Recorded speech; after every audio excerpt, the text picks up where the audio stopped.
Hey everybody, welcome to 30 Ways to Happy Days. I'm Alani Yvonne with Truly Great Life, and we are on way number 14.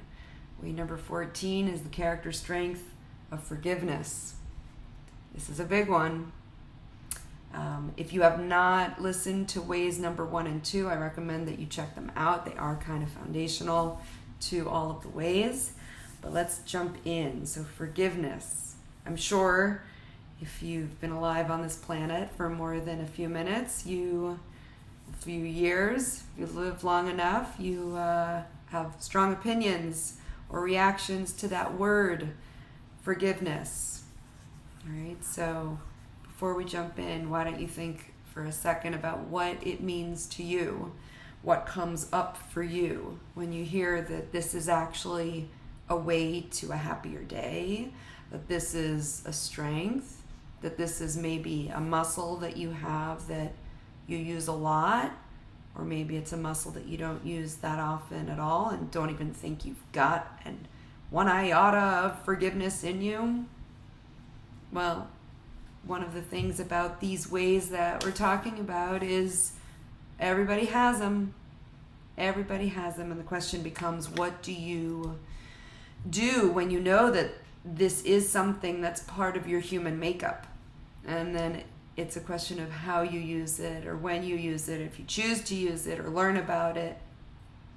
So with forgiveness, because it is, I think, a tricky one for many of us, what are you holding on to that you're kind of not sure how you feel about it? All right, so let's start with, definitions. How do you define forgiveness? So again, we're kind of taking this from the approach of positive psychology, the lens of positive psychology, and that defines forgiveness in ways that include mercy, being merciful. It includes when you accept other people's shortcomings, when you are able to give someone a second chance. You let go of hurt when you are wronged. So these are some general descriptors of forgiveness. How do they land with you? What do you think about those? Now, it's important to know forgiveness does not mean condoning or forgetting. It doesn't necessarily mean you're pardoning. It's a little distinct from that, okay? So when we use our strength of forgiveness, and think if you are a person or if you know somebody who has maybe this is one of their top character strengths, they are very high in forgiveness, okay? So the research has shown that there are a lot of physical benefits actually for people who, kind of tap into that character strength of forgiveness. Even if it's not a top one for you, there are psychological benefits, and it helps with a sense of well-being on a spiritual level. There's healthier behaviors perhaps. That you can maybe stick with more easily if you have forgiveness. And generally speaking, people who use forgiveness, people who are forgiving, they tend to have, let's say, less anger, less depression or anxiety, definitely less hostility than those who are less forgiving. So, where it gets complicated is when you feel a sense of injustice, personally or in a group or on a macro level. So where are you able to see the possibility of bringing forgiveness into a situation you may have, whether it's in your family, your personal life, your work, school, societally, that you feel forgiveness is not an option? Where do you your gut reaction is like, that's beyond the pale. That's just a non-negotiable. That's a line I'm not willing to cross. What they did is unforgivable. What they did or said is something I cannot forgive and forget. So think about something that you're going through right now, either in your personal life or your professional life or in the culture and society, that you feel strongly either way about forgiveness. And then think about how that translates into your sense of well-being or happiness on a daily basis, or on whatever it is you're going through. A lot of times when you are not able to forgive, there is a holding on to, right? That can be maybe heavy. There's a holding on to of something you're not willing to let go of, or don't know how to let go of, or feel threatened perhaps by, what does that mean if I let it go? What does that mean if I let go of this wrongdoing that has become part of me, that if I were to have mercy or to give second chances or to give, what would that say about me? So where does your ego come into this? Where does your sense of justice and right and wrong come into this? What is at risk? Sometimes when we feel it would be really hard to forgive, there's just things to think about there, depending on, what your situation is. And then what if you have wronged somebody? What if you've wronged somebody? Do you know how to ask for forgiveness? It's also a tricky one, right? Okay, so, think about what it is for you. Think about what you are experiencing right now, where forgiveness is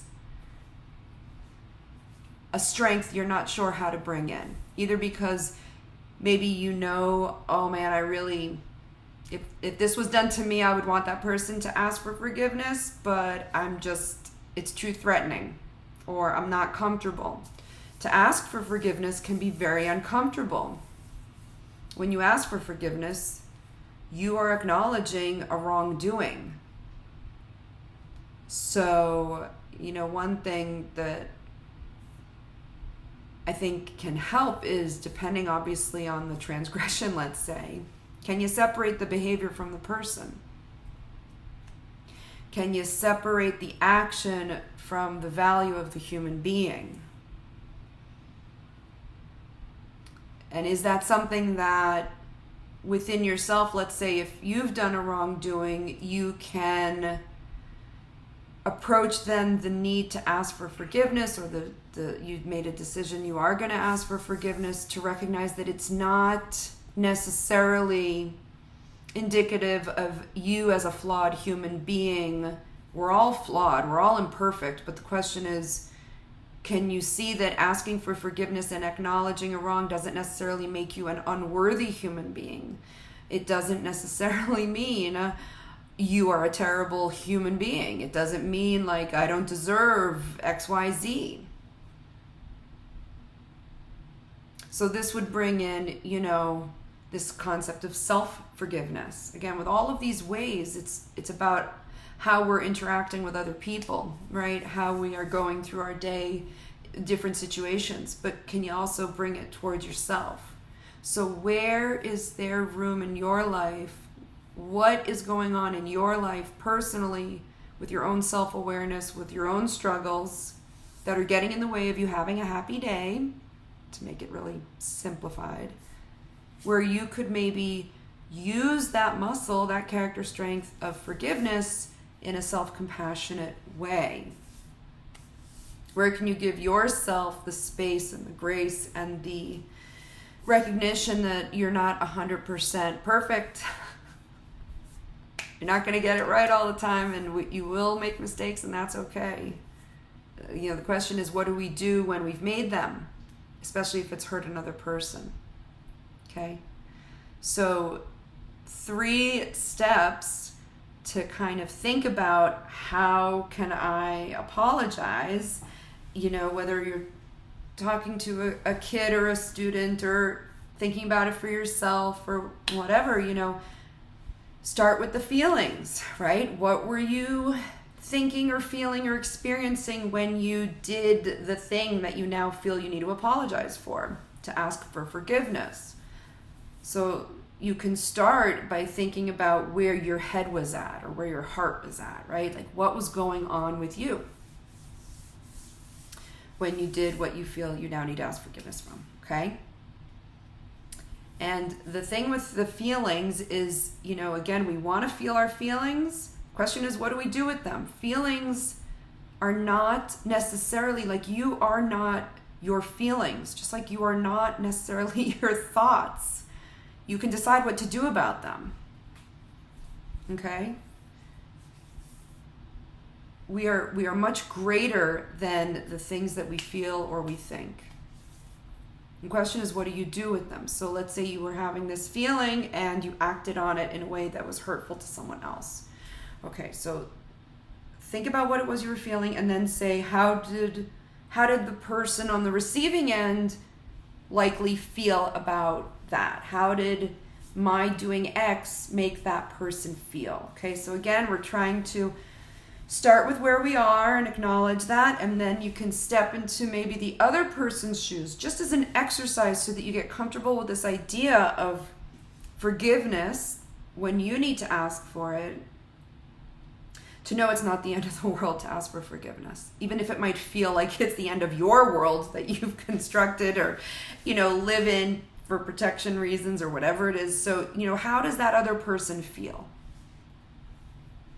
And then you can ask, okay, they probably felt this, or the other. And an easy way to think about it would be, if that was done to me, what would I feel? And if you would feel differently for whatever reason, then again, think about, well, what are other possible ways of reacting to what happened, how they would feel. Okay, just to start expanding outside of yourself and thinking of how other people might react to that, even if it's not how you would react, okay? And then the second part is, well, what can you do to make it right?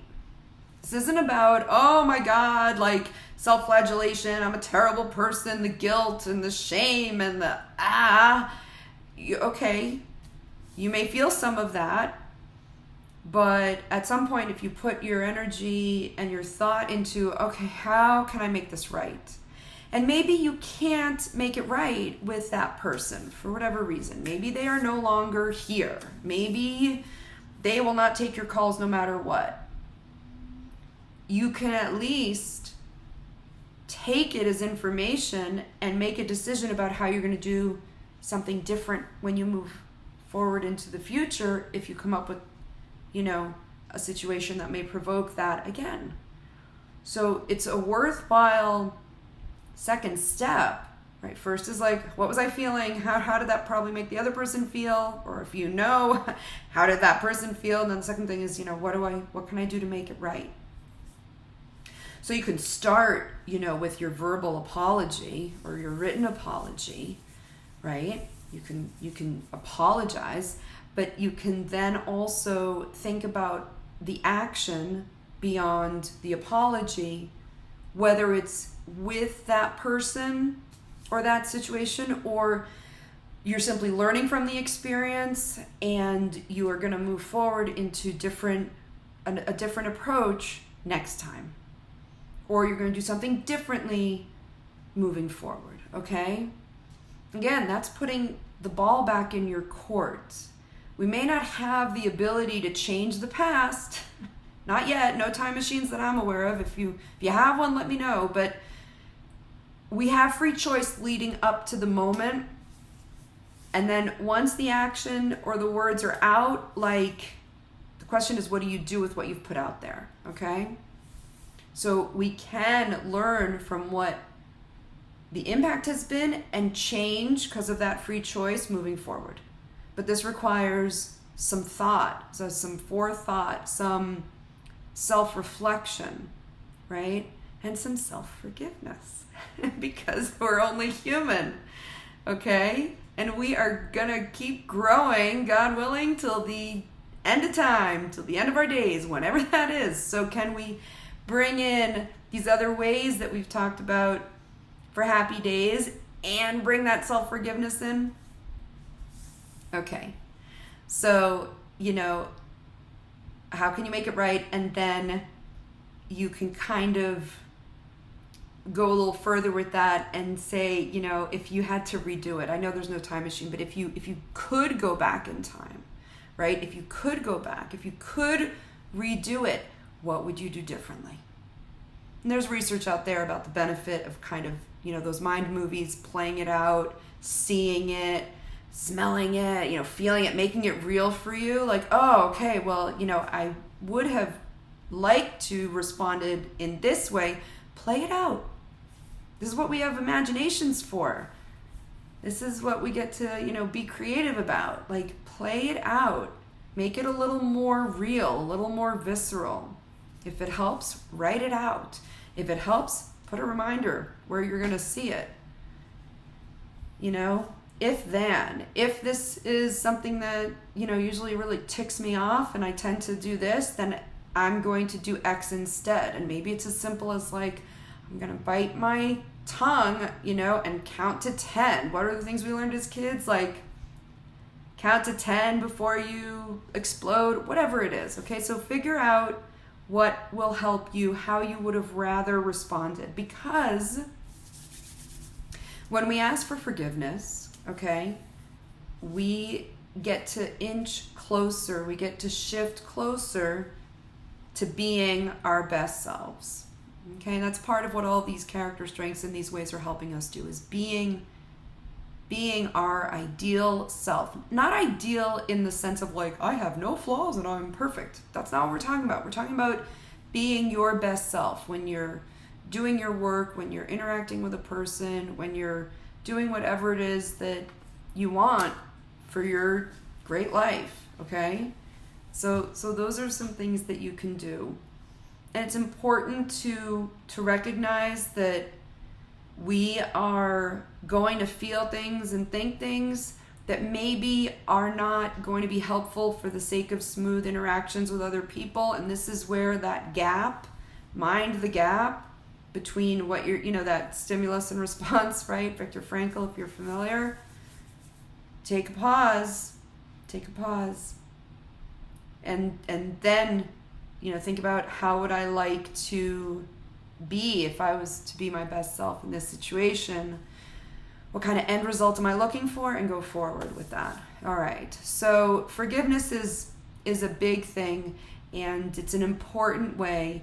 And it's sometimes people, we don't want to look at it because it makes us feel bad. And I would just suggest that you can look at forgiveness as a gift in addition to a strength.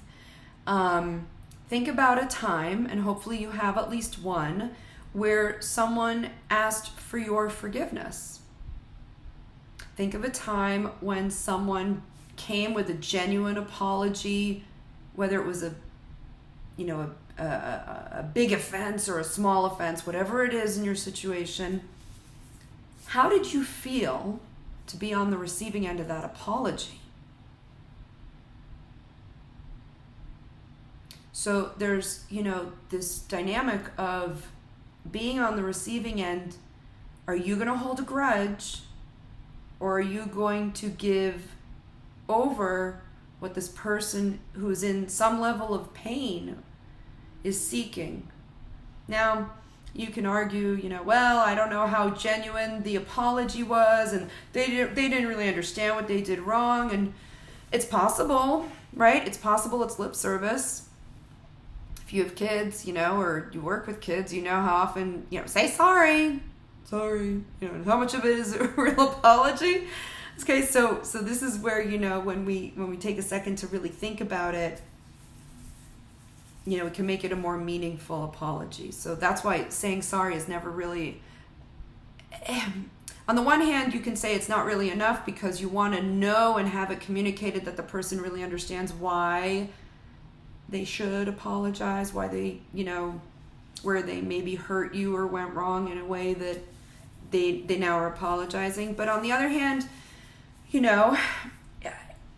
Is it our responsibility to judge the quality of their apology? I don't know, something to think about. Okay? But there's a sense of, when you're on the receiving end of an apology, there's an opportunity there for some healing. If you're ready for that apology, if you're ready to forgive. So forgiveness is interesting because it's connected so much to whatever work you get to do for yourself, to facilitate relationships with others in your life, right? And if you're not willing to address the hurt, then forgiveness may be hard to bring into the picture. But these are just ideas, okay? These are just ideas to think about. Think about how the idea of recognizing that other people can make mistakes just like you can make mistakes, and obviously depending on the scope of the mistake, right? But at some point, think of this bag of rocks you're carrying or someone else is carrying. Is it possible to give it over? Okay, if you have a spiritual practice or in your religion or whatever it is, this concept of, can you give it over? Can you lighten your load by doing what you can within your capabilities, and then also sharing that load, giving it over to your higher power or whatever works for you? And how would that help? Think about how that might help you. Okay? And you can play with the words there. Like, that thing is forgiving over. It doesn't mean you abdicate yourself of that responsibility to make a change, to be a better person, or to do things a little differently. It doesn't excuse maybe the wrong that was done, but it's really, when you forgive, it's for yourself. Because when we don't forgive and we hold on to grudges, it's something we hold on to. And I'm sure we can all look back in our personal lives, either from things we've experienced or stories we've heard of other family members or other friends where grudges were not ever released. I'm thinking of, I'm not sure if you ever saw the movie, what was it, Avalon? It was about, that came out in the 90s, I think. It's a good movie about families and all the drama and all the relationships and how complicated it is, but there was a grudge that was not let go between families, and then families just don't continue with their tradition of getting together or whatever. Relationships end because of grudges and lack of forgiveness. So if something is important to you, how can you bring your character strength of forgiveness into it? One hint or one tip that is helpful is, if you put the word "if" into your apology, or you receive an apology that has an "if" qualifier, then is that really an apology? I'm sorry if I made you feel bad, or I'm sorry if you took that the wrong way, or I'm sorry if is not really owning what that person might have done and their role in it. It's kind of like putting it on the person who's getting the apology. It's kind of a abdication of ownership of what was actually done and why they really might want to apologize. If you say "if," it's like, well, I don't know why you feel that way, but okay, if I hurt your feelings, well, then fine, I'm sorry. I didn't mean to hurt your feelings, but I don't know why you're so sensitive. So just be aware of if. If you're gonna give an apology, if you're gonna apologize for something, try to take out that word "if." Just one little thing. Now, we are wired to see the negative. I'll wrap up with this. We are wired to see the negative, as I've mentioned in in other recordings. And when we get proof points of something negative, we can sometimes latch onto it and use it as reasons to make decisions in how we think about people or how we approach certain things. So knowing this, knowing that we might be predisposed to kind of write off maybe situations or relationships because we have enough proof points that bad things happened or transgressions happened, where can you make space to consider, again, based on your situation and where you're at and what it is, you decide what makes sense, okay? But I just invite you to consider the character strength, the quality of forgiveness, and how can you apply it, learn more about it, consider it, and bring it into your life for yourself and the relationships that matter to you. So, giving someone the benefit of the doubt, if it's something small, a misunderstanding, work-related, that's also, I would argue, using, your character strength of forgiveness.